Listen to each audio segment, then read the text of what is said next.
आगे क्या क्या दिख रहा है बेटा हमें? क्या देख रहे हो आप लोग आगे पोस्टर में? क्या क्या दिख रहा है आपको?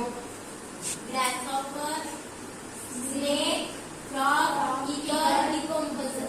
कहीं ना कहीं यहाँ पर सारे पूरे तो यहाँ पर लिविंग ऑर्गेन्स दिख रहे हैं। यहाँ पर दिख रहे हैं सारे पूरे लिविंग ऑर्गेन्स है। पोस्टर में देखो ये तो सभी लिविंग ऑर्गेन्स है, ये गए जो है सभी लिविंग ऑर्गेन्स है। ठीक है, आप सभी भी लिविंग ऑर्गेन्स होती, बट यहाँ पर जो पोस्टर में आपको ऑब्जर्व करने बोला हुआ मैंने और आप लोग देख रहे हो इसे, तो इसमें भी प्लांट दिखाई दे रहा है आपको। ठीक है, इसमें आपको एक इंसेक्ट के तौर पर ग्रासहॉपर, ठीक है, उसके बाद में यहाँ पर भी रेप्टाइल्स के तौर पर एक स्नेक दिखाई दे रहा है, बहुत ही अच्छा स्नेक दिखाई दे रहा है। ये स्नेक नहीं है ना, ये पोस्टर में स्नेक है, पता चले किसको स्नेक बोलोगे, ऐसा नहीं होगा। ठीक है, और ये तो बहुत छोटा अच्छा खासा फ्रॉग दिखाई दे रहा है, पोस्टर फ्रॉग दिखाई दे रहा है, ये नहीं है फ्रॉग दिखाई दे रहा है। और ये है क्या? ईगल। ऐसा उड़ता है, बहुत ज्यादा उड़ जाता है ना ईगल। हाँ, ये पोस्टर की बात कर रहा बेटा। और ये इसे बोलेंगे फंगस, डिकम्पोजर्स का काम करेगा। तो यहाँ पर एक फॉर्म हो रहा है क्या? Food chain.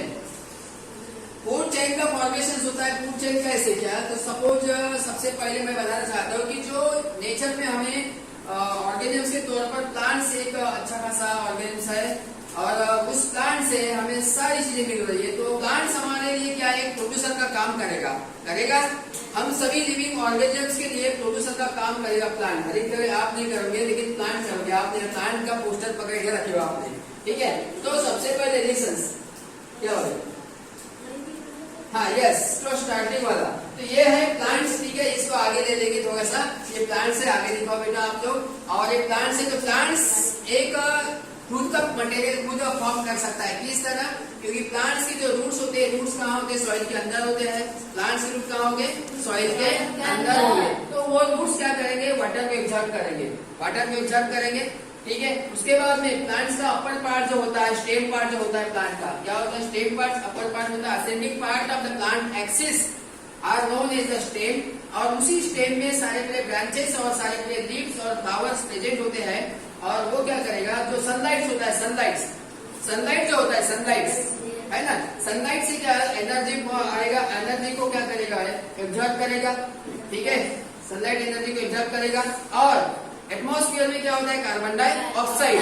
कार्बन डाइऑक्साइड का फार्मूला क्या है? CO2। ये एब्जॉर्ब करेगा और एटमॉस्फेयर से एब्जॉर्ब करने के बाद में वाटर चलेगा, कार्बन डाइऑक्साइड, और यहाँ बनेगा क्या? Food material. फोटोसिंथेसिस की रिएक्शंस होगी यहाँ पर। ठीक है, in presence of sunlight and chlorophyll. ठीक है, और उसके बाद में हमें ये जो प्लांट है रिलीज क्या करेगा? वहां से कौन सी गैस रिलीज होती है? प्लांट्स हमें क्या देगा? क्या गैस देगा हमें? ऑक्सीजन देगा। ठीक है, ऑक्सीजन देगा और हम लोग उसे इंटेक करेंगे। ठीक है, और आप सभी लोग क्या करोगे? आप सभी लोग ऑक्सीजन दोगे और कार्बन डाइऑक्साइड छोड़ेंगे, फिर से वो कार्बन डाइऑक्साइड लेगा और ऑक्सीजन हमें देगा। ये देना लेना चलते रहेगा। ठीक है, इसीलिए प्लांट्स को बोला जाता है it is the essential part on the earth surface. लेकिन मैक्सिमम तौर पर क्या करते मालूम है? प्लांट का हंटिंग कर लेते हैं। ठीक है, बर्थडे सेलिब्रेट करना है, कोई भी एक प्लांट, किसी भी जैसे सरसों का प्लांट नहीं, बेसन का प्लांट नहीं, कोई भी अच्छा प्लांट ट्रीज, तो वो प्लांट आपको क्या करना? ग्रो करना है ना? ग्रो करना, इसका लगाना, इसका मतलब ऐसा नहीं लगा दिए और वो जैसे कि वैसे नहीं पड़ा। उसको पूरा वेल डेवलप होने तक, उसका मैच्योर होने तक उसका प्रोटेक्शन देना उसको। और एक प्लांट हर इंसान को एक प्लांट भी लगाना है, ताकि उस प्लांट से हमें बहुत ज्यादा बेनिफिट्स मिलता है। ठीक है, बेनिफिट्स मिलता है, एनवायरमेंट बहुत ज्यादा क्लीन रहता है और अच्छा रहता है, पोल्यूशन मिनिमाइज हो जाता है। ठीक है, अब देखो प्लांट्स के बारे में हो गया। अब देखो हमें पढ़ना है फूड चेन के बारे में थोड़ा कॉन्सेप्ट आपको पता है, पिछले साल भी हम लोग पढ़ चुके, आप लोग भी पढ़ते आ रहे हो। लेकिन फूड चेन में क्या हो रहा है? कहीं ना कहीं एक ऑर्गेनिज्म क्या रहता है? एक के ऊपर डिपेंड रहता है ना? रहता है डिपेंड। अब देखो ये प्लांट्स जो है, आप सभी को मालूम है, यहाँ पर हर एक के पास में प्लांट्स है। अब उसके बाद में यहाँ पर है पारदी जी है। ठीक है, पारदी जी है यहाँ पर, और पटनी जी है ना? इसके पास में फ्रॉग है। ये सारे पूरे ऑर्गेनिज्म दिख रहे हैं। क्या ये जो स्नेक है, वो स्नेक क्या है? वे इसके पास में जो है वेद हरिण जो है, इसको खा लेगा क्या? नहीं खाएगा ना। तो कहीं ना कहीं ये किसी को नहीं खा सकता, लेकिन कोई किसको खाएगा? देखो ये सब प्लांट को खाने वाला आपको यहाँ से बताना है, कौन खाएगा इसमें? इसमें खाने वाला कौन होगा? ग्रासहॉपर। तो प्लांट्स को इंटेक करने वाला ग्रासहॉपर होगा। तो ग्रासहॉपर ग्रासहोपर क्या हो गया ये हर्बीवोरस एनिमल हो गया। क्या हो गया? Herbivorous animal. Herbivorous animal. इसमें से कोई प्लांट को खाएगा? खाएगा। इसमें से फ्रॉग, स्नेक, ईगल और फंगस प्लांट को इंटेक करेगा? खाएगा क्या? कौन खाएगा इसमें से? Only one grasshopper. ग्रासहोपर खाएगा। इसका मतलब ग्रासहोपर क्या हो गया? ये हर्बीवोरस एनिमल्स हो गया। हो गया हर्बीवोरस एनिमल। और उसी तरह इसे प्राइमरी कंज्यूमर भी बोला जाता है। क्यों? क्योंकि ये प्रोड्यूसर को खा रहा है। प्रोड्यूसर कौन है? प्रोड्यूसर कौन है? प्लांट्स। और इसके बाद में सेकंड क्या है? ग्रासहोपर। ये क्या हो गया? Primary consumer. और ये हो गया हर्बीवोरस। अब ये हर्बीवोरस जो है, ठीक है, हमें फूड चेन तो बनाना है, ठीक है। 3 to 4 ऑर्गेनिजम्स एक वीक को डिपेंड करेंगे, एक वीक को खाते रहेंगे, ठीक है, एक वीक के ऊपर डिपेंडेंट रहेंगे और खाते रहेंगे। उसके बाद में फूड चेन बनते रहेंगे। यहाँ पर देखो कि इसके बाद में ये ग्रासहोपर है। ग्रासहोपर को इंटेक करने वाला हो सकता है यहाँ पर स्नेक भी खा सकता है इसको, है ना? खा सकता है ना? ईगल भी खा सकती है, फ्रॉग भी खा सकता है। लेकिन हमें फूड चेन बनाना है, लॉन्गेस्ट फूड चेन हमें शो करना है, ठीक है। तो यहाँ पर क्या होगा? फ्रॉग किसको खाएगा? ग्रासहोपर को खाएगा। तो ये हो गया तुम्हारा, क्या हो गया? कंज्यूमर, यानी सेकेंडरी कंज्यूमर हो गया, सेकेंडरी कंज्यूमर। अब इसी फ्रॉग को इंटेक करने वाला कौन होगा? स्नेक होगा, ठीक है, स्नेक होगा। उसके बाद में स्नेक को लास्टली इंटेक करने वाला कौन होता है? यहाँ पर ईगल होता है। ईगल मालूम है ना आपको? चील जिसे बोला जाता है, ठीक है। लास्टली इसे जो है, ये जो टॉप कंज्यूमर जो होता है, टॉप कंज्यूमर, इसे ना तो कोई खा सकता है, ये दूसरे को खा लेगा, लेकिन इसे खाने वाला तो कोई नहीं है, ठीक है। लास्टली ये क्या हो जाएगा?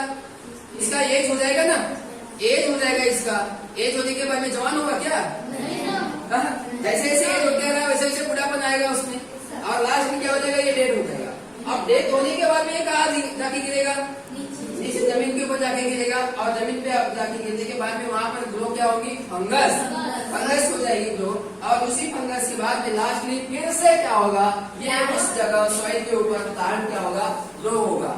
तो इस तरह ये फूड चेन बनती जा रही है, ठीक है। अब मुझे ये बताना है, मैं सपोज मैं कहीं इसमें इसको निकाल दूं, इसको निकाल दूं, चलो ठीक है, तुम हट जा, काम कर ली। क्या ये फ्रॉग इसे खाएगा? नहीं खाएगा ना। फिर क्या होगा? फिर क्या होगा? फूड चेन डिस्टर्ब हो जाएगी। फूड चेन डिस्टर्ब होगी ना, क्योंकि फ्रॉग इसे नहीं खा पा रहा है। तो यहाँ पर क्या होगा? क्या होगा? पॉपुलेशन किसका इंक्रीज होगा? पॉपुलेशन प्लांट का इंक्रीज होगा। पॉपुलेशन डिक्रीज किसका होगा? फ्रॉग का पॉपुलेशन डिक्रीज हो जाएगा। अब ठीक है, पॉपुलेशन में ये भी मर गया, बढ़ जाओ, डेथ हो गई। अब बचा कौन? ये भी क्या खाएगा इसे? नहीं खाएगा। क्या हो जाएगा? ये भी चले गए। अब देखो, क्या ये ईगल खाएगा? कहाँ गए? इसको खाएगा? नहीं खाएगा। ये भी चले गया, चलो गया। अब जब फंगस खत्म हो जाए, सीधे बोलेंगे फंगस तो उसे इंटेक करने से रहा, तो लास्ट में सारी पूरी साइकिल क्या हो गई? पूरी डिस्टर्ब हो गई। डिस्टर्ब हो गई ना, हो गई कि नहीं हो गई? तो इसका मतलब हमें क्या करना है? हमें किसी भी लिविंग ऑर्गेनिजम्स का हंटिंग नहीं करना है, उसे डेथ नहीं करना है, उसका डेथ नहीं करना है। यदि बाय द वे डेथ कर दिए तो ये कंडीशंस आ जाएंगे। पॉपुलेशन किसका ज्यादा हो जाएगा? प्लांट का। और प्लांट का जहाँ पॉपुलेशन ज्यादा हो गया और बाद में फिर क्या हो जाएगा? ये एनिमल्स ही खाने वाले नहीं रहेंगे, तो नेचर में साइकिल जो है वो टोटल क्या हो जाएगी? डिस्टर्ब हो जाएगी। तो सारे लिविंग ऑर्गेनिज्म एक एक पर कहीं ना कहीं डिपेंड रहते हैं। तो इसलिए किसी लिविंग ऑर्गेनिज्म को उसका हंटिंग करना गलत है, ठीक है। हंटिंग करना नहीं। हंटिंग करने के बाद में ये अपनी जो फूड चेन है, ये फूड चेन क्या होती है? डिस्टर्ब हो जाती है।